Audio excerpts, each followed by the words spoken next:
At Pasta Cosi in Branford, you'll find an intimate upscale ambiance and food with a Tuscan flair. Chef Billy DiLegge has gained quite the reputation for his homemade pasta and fresh sauce, and we're lucky to have him with us today. It's great to have you. It's great to be back, Cosi. What, this is maybe your third visit now? Of course we love you here. Yeah.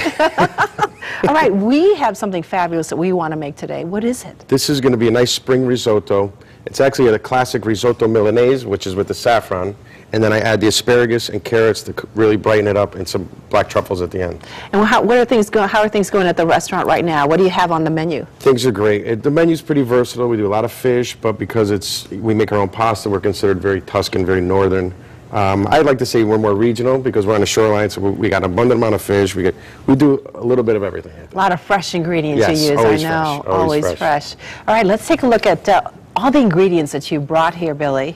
It's really nice. I just wanted to point out some nice fresh asparagus. You know, the one thing about asparagus, how do you know when it's really fresh? Well, you can see that it's nice and tight at the bud at the top. Yes. You know, you get the ones that are really frayed, or they've been sitting in the cooler a little too long. So don't buy that. Yeah, and then there's different sizes. This is a nice size because you really don't have to peel the stalk on it. Do you snap it? Like, see, I do.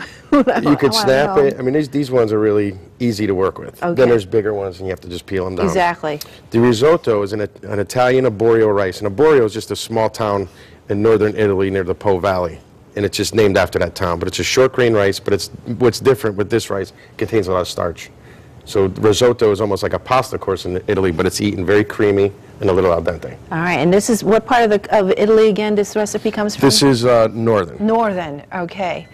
Okay. What's the difference between the foods from northern Italy versus southern Italy? Well, in the southern parts, you're going to get a lot more lighter fare, a lot more fish.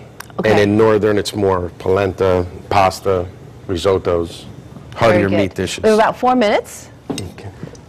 We're going to start with olive oil, right? This is some extra virgin olive oil. We have a nice small family in Apulia that packs that for us with our Oh, very nice. Yeah. So you know where that's coming from. It's nice and deep and green, great flavor.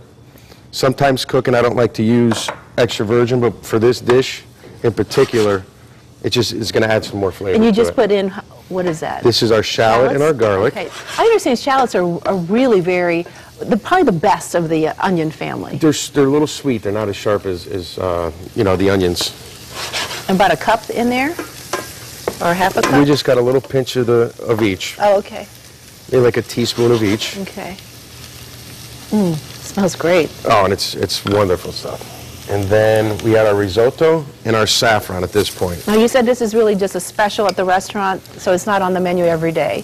Yeah, we have specials with it, but this one I always like to try to do in the springtime. Yes. Because it's just, when you'll see when it's done. Got to celebrate spring with Absolutely. great veggies. Nice color. Okay. With risotto, you really can't walk away, can you? No, this is a process, and it's going to take probably 20, 25 minutes. They'll be ready, though, by the end of the show. Absolutely. We'll be able to eat it. I'll make sure it's perfect. Oh, good. And we just want to just coat all the risotto with the olive oil. Mm-hmm. And right about that time, if you want, you could dump our white wine in there. Oh, white wine. Any kind of wine? As long as it's white, right? Yep. I like to use like a crisp wine, a Sauvignon Blanc, Pinot Grigio. Yes. Nothing on the sweet side. And what makes this different from other like rice pilafs and everything, with long grain wild rice, see, it sucks up the liquids really quick. And it's already softening the rice. Absolutely. So what we want to do is then we get our little bit of chicken broth. Okay. About what, a half a cup? Well, this we have like 4 cups to the recipe on the recipe sheet. Oh, okay. But what happens is you don't pour it all in. You got to do a little at a time, because sometimes depending on the weather, if it's very humid outside, you're going to use less liquid. I didn't know it was temperamental. Yeah, well, you know, you want to try to get it right where you want it, nice and al dente and creamy. And look, you can see the saffron. And it's going to start turning a nice bright yellow for us. Oh, wow. We'll I'm going to add a little more. It's really strong. The aroma is just fabulous. All right, about 1:30. Okay. Sea salt. We want to season it with a little salt. Okay. And pretty much at this point, we're just going to keep adding liquid. Okay. And you can see how much it just keeps taking it in. And then as you do that, then you'll start adding the vegetables. Yes, I like the carrots are blanched. Okay. Which are like cooked halfway. And the asparagus, I like to put it nice and fresh because it's going to cook in there. Would this be the last thing you put in? Yes. So what would be the order after this? You'd be continuing with the liquids, and then After you would this, add? when the liquid's almost done, I'll finish it with the butter, the Parmesan cheese, Okay. and the vegetables. All right, so you put the Parmesan to get that creamy flavor or consistency. Absolutely. That's where it comes from. All right, And very you can good. see like how quick, and it's already getting very creamy. So we got to add more Yeah. chicken stock. Okay. Oh, I'm just looking so forward to eating this. How much do you, how large of a dish are we making here? Is this for 4, for 6? This could feed probably 4 to 6 people as an appetizer portion. And it's a great way to start a meal off.